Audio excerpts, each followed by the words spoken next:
আমি হুমায়ুন কবির, আমার ওয়াইফ হলো শেফালি কবির, আমার বাড়ি জামালপুর ডিস্ট্রিক্ট ইসলামপুর।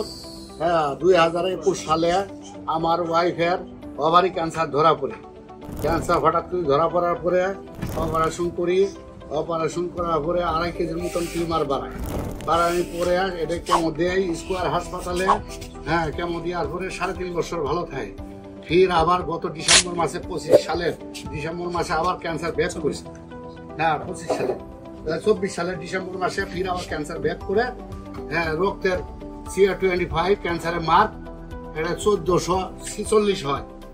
পরে ফির আবার কেমো দিই, 2-3টে কেমো দেওয়ার পরে দেখা যায় যে মানে মাত্র 30-35% কমছে, আর বাদ বাকি অমনি আছে। পরে আমরা ডাক্তার SM সোরারের একটা সন্ধান পাই। পরে আমরা এখানে অনেক কষ্ট করে আসিয়ে তার ওষুধ খাইয়ে আল্লাহ রহম মাত্র 50.5 গেছিল। তারপরে দ্বিতীয় ডোজ খাওয়ার পরে 5.5 আইছে। ডাক্তারেরা সবই করছে, গুড বলছিল, বলছে যে এও কি সম্ভব, কিন্তু আমি যে উনি ওষুধ খাইছি এটা বলি নাই কারোর সঙ্গে। বললে পরে তারা হয়তো আবার উল্টেই করবো, অ্যাকশন করবে, এই জন্য বলি দিতে। তো যাই হোক, মোটামুটি এখন আল্লাহ রহম সুস্থ আছিল।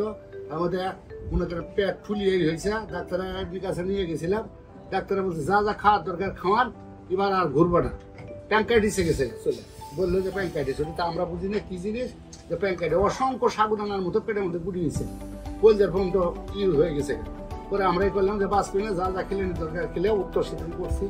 ওই মাঠে যে ক্রিসমাস আর এগুলো তো হয়েছে, মন্তব্য হয়েছে। পরে এই স্যারের ওষুধ খায়, SM স্যারের ওষুধ খায় আল্লাহ রহম না ইনশাল্লাহ ভালো সুস্থ। আল্লাহ রহম হাঁটি চলার পায়, সব কিছু খাইতে পারে, সব কোনো সমস্যা নেই।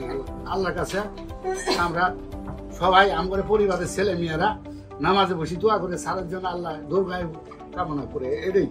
সম্মানিত দেশবাসী, আমার নাম ক্যান্সার গবেষক doctor SM Sarwar. YouTube, Facebook, Google, টিকটকে সার্চ করলেই আপনারা প্রায় 5,500-এর ঊর্ধ্বে ক্যান্সার রোগীর সাক্ষাৎকার পাবেন, যারা সুন্দরভাবে সুস্থ হয়েছেন।